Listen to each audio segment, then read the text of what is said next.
Hello everybody and welcome back to the channel, and today I will be beating Dark Souls 2 with only the broken straight sword. I'm honestly shocked I managed to get this video out so quick, because if I do this all correctly it should be releasing Wednesday, just like midday, because I mean I really enjoyed doing this run. It was kind of hard, but it wasn't too bad, because it's not like there was any, it's not like the weapon made you lose health or anything. That was just kind of annoying. That made you get killed a lot easier. It was just poor damage the whole time. I wouldn't even say poor damage, it's like mediocre damage. Like, this sword isn't that bad, really. But, you know, I thought it'd be a little worse, so I'd make a run on it, but it really wasn't that bad. But anyway, challenge run, rules, pretty simple. All I can use is the broken straight sword to do damage. Anything else is off limits. Broken straight sword's probably one of the worst weapons in the game. I'm not like well versed in what the best and worst weapons are in the game, so I couldn't actually tell you that, but from experience, usually the broken straight sword is one of the worst. I was thinking about also allowing myself to use the broken thief sword, which I just picked up right there, but you know, maybe that's a different run, who knows. But yeah, let's get started. To kick this off, I try to go do Dragon Rider, and you know, honestly, this guy's never killed me at the door. Usually I'm able to bait him out where he hits me. I think this is one of the first times I've got killed on my way to Dragon Rider. I just thought you guys would want to see that. This time I juked him out well enough so he didn't attack me as I entered, and we're just going to do the simple Dragon Rider cheese. Now, because I expected this run to be a little harder, I decided I would immediately use my bonfire aesthetic to go cheese the Dragon Rider a second time, so I would have plenty of souls to level up strength and adaptability so I could actually dodge, because I hate the fact that adaptability is a stat in this game, but it's not a huge deal. And honestly, I really should have gotten the Seldora armor first by killing the armor merchant, but I mean, I think I got plenty of souls just by cheesing this guy twice, you know?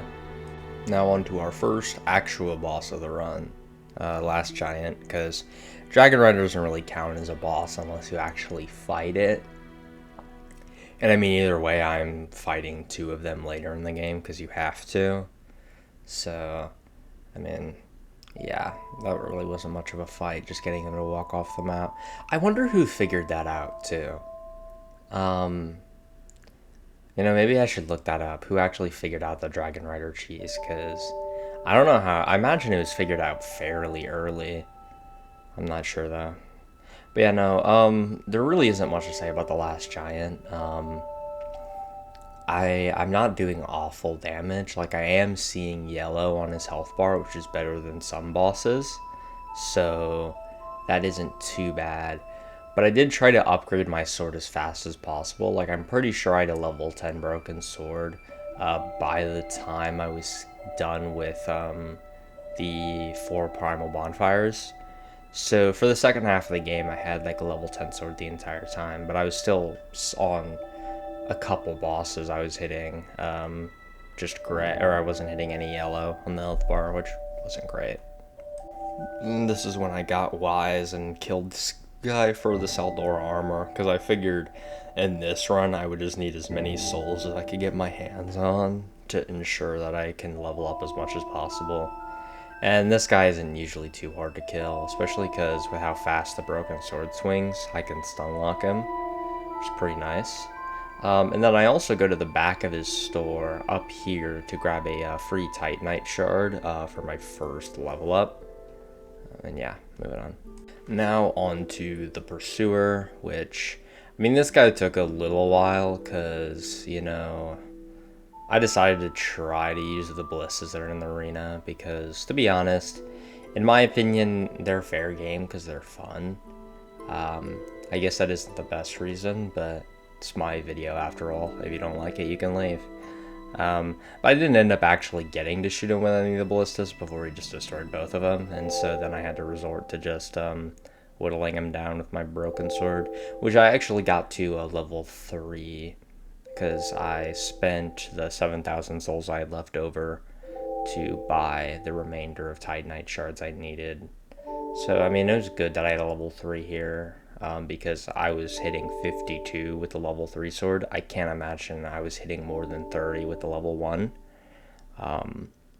Because it doesn't, I mean, yeah, no, he's pretty heavily armored. It kind of does suck because we have to kill another one of him. Well, I guess we don't have to, but for the Ring of Thorns +1, or not Ring of Thorns, the ring that increases physical damage, that one, the +1 of that one, because you get the original from him right here. I got the +1 as well from where the Smelter Demon is, which I'll show that later.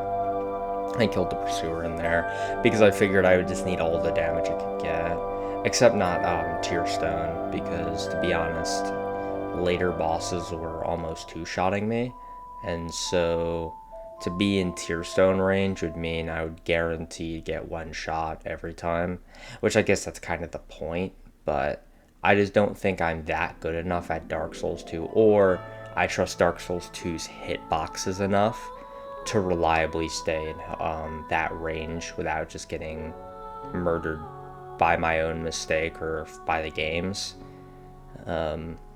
So I didn't really bother going for the red Tearstone ring, even though that probably would have been some good extra damage. And then, I mean, there probably are some other rings I could have used. I did get a raw gem for the sword at one point to use. I was also considering putting poison on the weapon if it really got bad and I wasn't able to kill any bosses, because another struggle is the sword breaks really easily. You'll see it in a couple of fights. My sword almost breaks. Like here, my sword's almost broken by the time I'm done fighting him, which becomes a real problem later. But yeah, moving on. Alright, now on to the trio Ruined Sentinels, which honestly, I think the reason why I didn't really want to do this with the Chaos Blade is just because 3 different enemies is going to make me lose a lot more health, especially if I try to hit like 2 of them at the same time, because you only fight 1 of them and then 2 of them. Unless you fall down, then you're fighting all 3, but if I ever did that, I would just reset. But luckily, these guys actually take damage, unlike well, I guess everything's taken damage so far, but I mean, these guys take a lot of damage from the sword, which is pretty good. Especially because I think at this point I have like a level, like, I might have a level 6 sword, because I did unlock the other blacksmith, and he sells large Titanite shards, so I think I have a level 6 at this point from just buying large Titanite and infusing it in my weapon. So that definitely helped me get like some good damage on these guys. Honestly, if I was still hitting 53 a swing, I probably wouldn't be fighting them. I probably would have just fought the guy in the ship. I don't know why I can't remember any bosses right now, but that guy, I probably would have just fought him and went around like last time. But this time I thought I would at least try to kill the Ruined Sentinels first. And here's where you can see in these, where there's multiple enemies in a fight, my sword breaks because I have to hit multiple enemies. And so, and it doesn't help when they have shields either, because sometimes I hit them when they're blocking and then I do like 12 damage, and then it also hurts my sword. So that definitely was a drawback to this weapon, was just how low the durability is on it, where some fights you kind of just need repair powder or you're going to be beating things with a broken sword. Which, I mean, for some bosses isn't bad, but for this one kind of would be. Moving on. Alright, moving on to the first of the Lord Souls, or Primal Bonfires, whatever you want to call them. I don't remember what I think these are supposed to be the Lord Souls, similar to, like, yeah, I don't know what these 4 bosses are called. I usually just call them the Primal Bonfire bosses, but honestly, the Lost Sinner was a lot easier this time around, because it helped that it wasn't multiple people, and that the Lost Sinner isn't wearing plate armor, because that really reduces physical damage. And so I was able to actually do a solid chunk of damage each swing, which, I mean, isn't bad. Another thing I don't really like about the Broken Straight Sword is that the range is pretty bad on it. But I mean, that's kind of the point. But yeah, no. This boss really wasn't too bad. Moving on. Alright, time for the Rotten. Nothing too much to say about this guy. Once again, I'm still glad I'm doing yellow on his health bar. Honestly, I'm shocked that the sword is awful. Like, you know, I thought it would just be like punching him to death. Actually, Fist and Dark Souls 2 are pretty good. I think I've done a run with Fist only already now. But I might do it in a different game because there's no way to boost Fist damage in other games. I don't know if I really have the time to punch everything to death. Maybe Dark Souls 1. I feel like that one would be kind of fun, but I don't know. But yeah. This Rotten was pretty easy. Nothing too much to say about this guy. It really is just chasing in circles. And yeah, I really don't know what else to say. Rotten is the Rotten. Yeah, moving on. Now on to Scorpionist Nashka, or whatever it is. What is it? Yeah, Scorpionist Nashka. Alright, cool. Said it right the first time. Yeah, no, but damage is around the same as the Rotten. This fight is a little harder than the Rotten though, because the Rotten is kind of just circling the guy. This you have to be a little careful about where you're standing and such.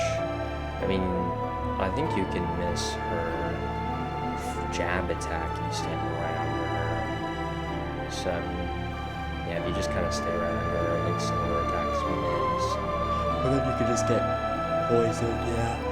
That attack is dangerous right there, that poison attack. I think I actually got hit with it this run. And I just popped like 4 life gems to combat the poison before it killed me. But yeah, no, I really don't like this part where she goes under the sand and you have to wait like a year for her to come back up. But yeah. That's where I get hit with the poison. Luckily it doesn't do too much damage and I was at full health. So, yeah, then I kind of just start popping life gems and flasks to keep my health up. Good thing Toxic is a very quick effect. If it lasted as long as poison does, it would actually be insane. But yeah, there really isn't much else to say here. Just kind of try not to get hit by that poison attack, and if you do, just run for your life and pop heals. Now on to the Congregation. This fight was actually kind of annoying this time around, mainly just because the clerics would pop their damage resistance spell, and then they would pop their healing spell. Like, I mean, I don't know. I was able to get one of them pretty quickly, but that guy, he just kept healing all of them. I think he healed the whole group, like, multiple times, because I usually try to go for the priests first, because then they can't just repeatedly heal the group. But unfortunately, that's really all he did. But as soon as I killed him, it was pretty easy. It was just killing a few stragglers on the floor and just destroying the Prowling Magus or whatever. Moving on. Now moving on to the Duke's Dear Freya. This fight it's pretty long, no lie. Especially because half of it's just running. You know, I don't know why I sat through the cutscene as long as I did. I think I was looking at something else. But yeah, no. Duke's Dear Freya wasn't bad, it was just a lot of running in circles.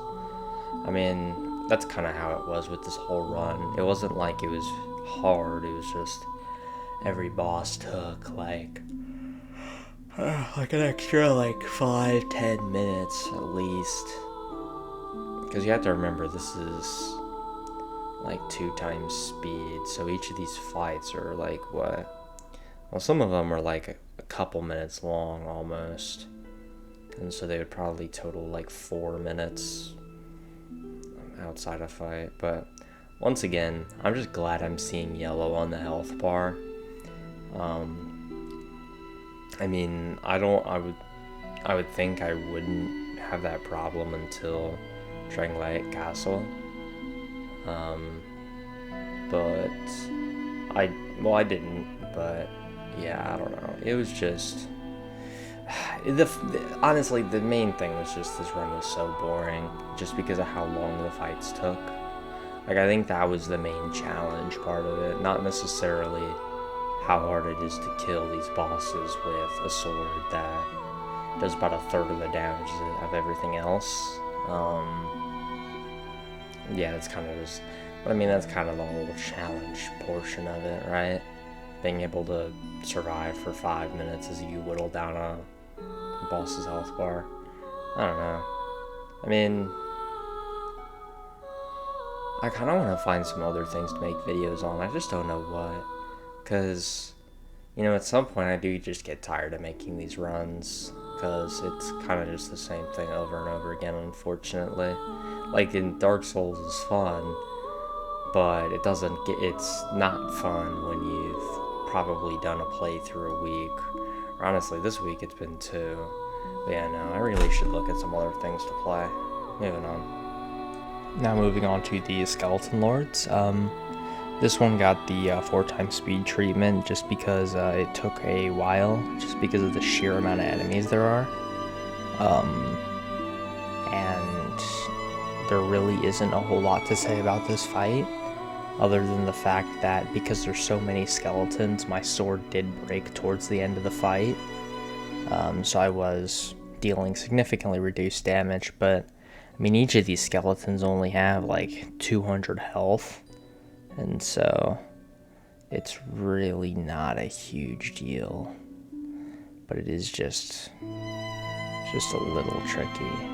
Yeah, because that's when my sword breaks, but I mean, there's only a few left, and so I'm just hitting for a little bit of damage at a time, because I had no more repair powder, so I just had to beat him down with a broken sword. But yeah, moving on. Now moving on to the Covetous Demon. Really nothing much to say about this fight either. It's just a flopping blob. I think it mostly just did that same attack. But it's, I don't even know why they bothered adding this to the game. Now moving on to Mytha, which isn't too bad, especially because I drained the poison, because I feel like fighting this boss that drained the poison would be really annoying, but I've never actually wanted to do that, nor have I tried. Maybe next run I'll do it, who knows.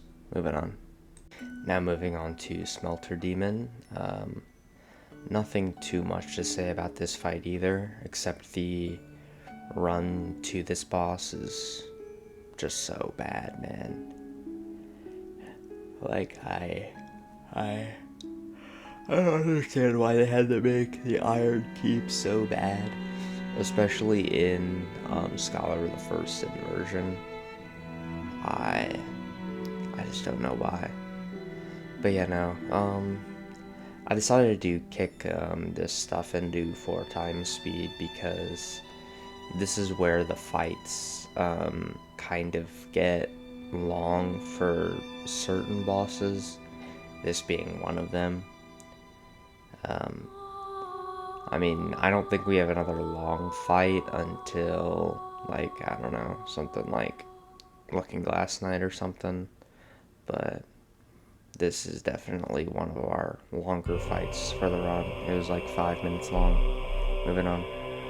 After killing the Smelter Demon, I go back to his arena to kill the pursuer that spawns in there. I figured I wouldn't have the entire fight, given the fact it's multiple minutes long, and it's identical to the pursuer we fought at the beginning of the game. Now on to the final Great Soul. that being Old Iron King.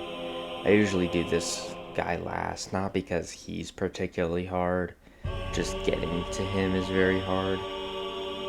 So I usually just try to, you know, avoid this guy at all costs. But I've never like gone out of my way to just not go here and just farm a million souls. Which one run I think I might do that, to be honest. I don't know though. I think it would be a run where like I physically have to do that to progress though. Now on to the Dragon Rider duo. There isn't a whole lot to say about this fight. I was able to get the first guy to immediately knock down the second. So he was just kind of sitting there with his bow on the ground, and so I was able to kill him before he even pulled out his weapons. And then it was pretty easy to kill the single Dragon Rider as soon as he was there by himself. I'm not sure why I didn't lock onto him, but yeah, it works.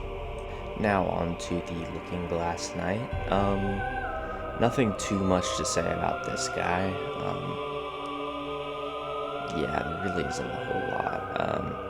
Fight did take a while. I'm pretty sure durability was kind of an issue during this fight, given the fact he also has his lackey that you have to fight. But yeah, I managed to kill the NPC fairly quickly, so I could just get back to the main boss. But yeah, I think you can see my sword is like almost broken. Yeah, there we go. Straight sword at risk. Luckily, I did have repair powder in my back pocket.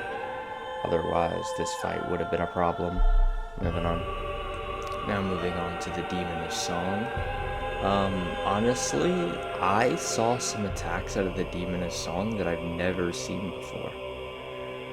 Like, I never knew that their normal combo, they could continue with 2 swings to the side. Like, I don't think I've ever had that happen, where they followed that up with 2 more swings. But, I mean, I saw it for the first time here, and it even happened twice. I think it's probably if you just stay within range for them to swing, they'll keep swinging at you.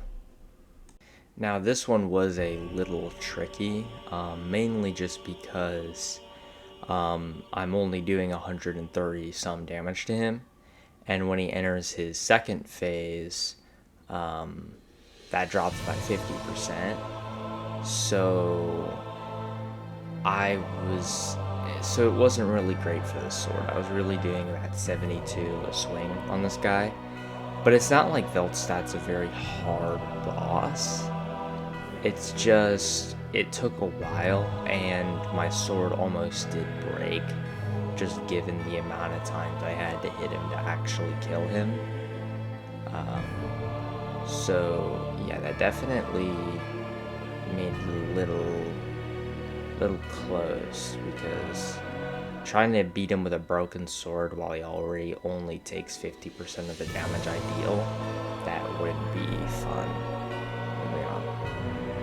Now on to the Guardian Dragon, which isn't great. Yeah, I don't really know what else to say.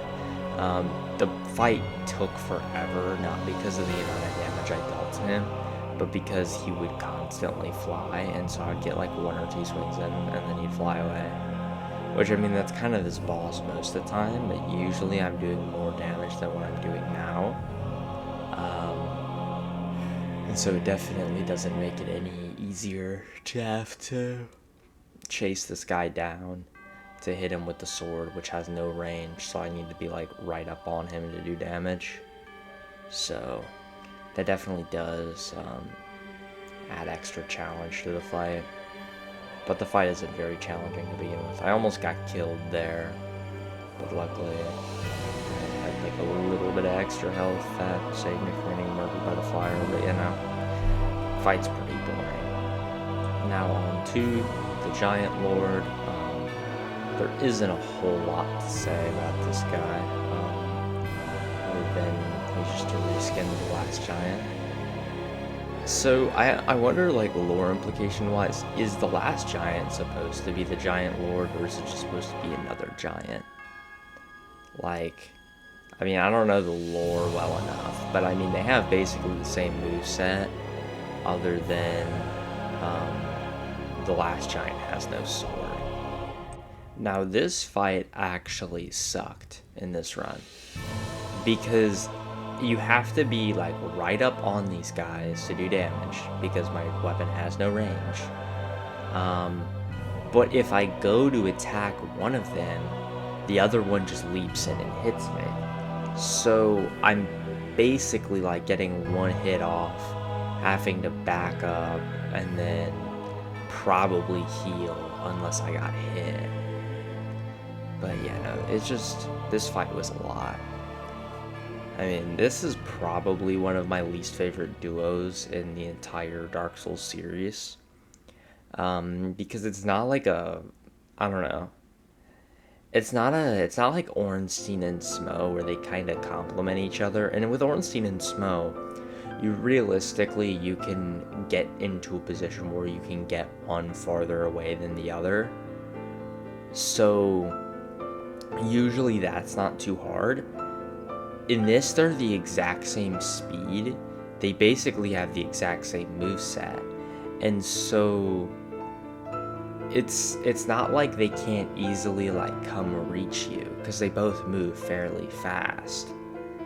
Like they can, so as soon as I go for one, I basically just need to hit once and then run for my life and hope I don't just get hit enough to die. Because if they have the lightning on their weapon, that means I'm basically a two-shot.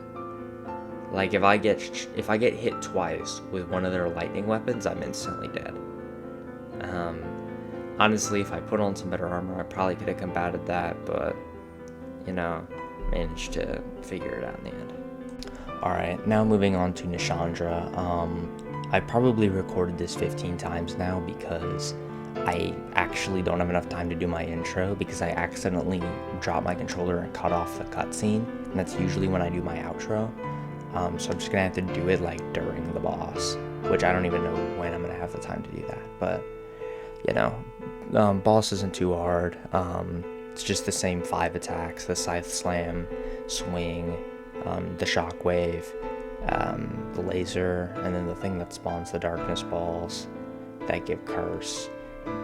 She leaves herself fairly open, so it's really easy to just kind of wail on her. But yeah, no, with that, I beat Dark Souls 2 with only the broken straight sword.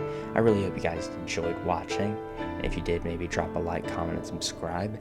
And I will see you guys in the next one. Bye.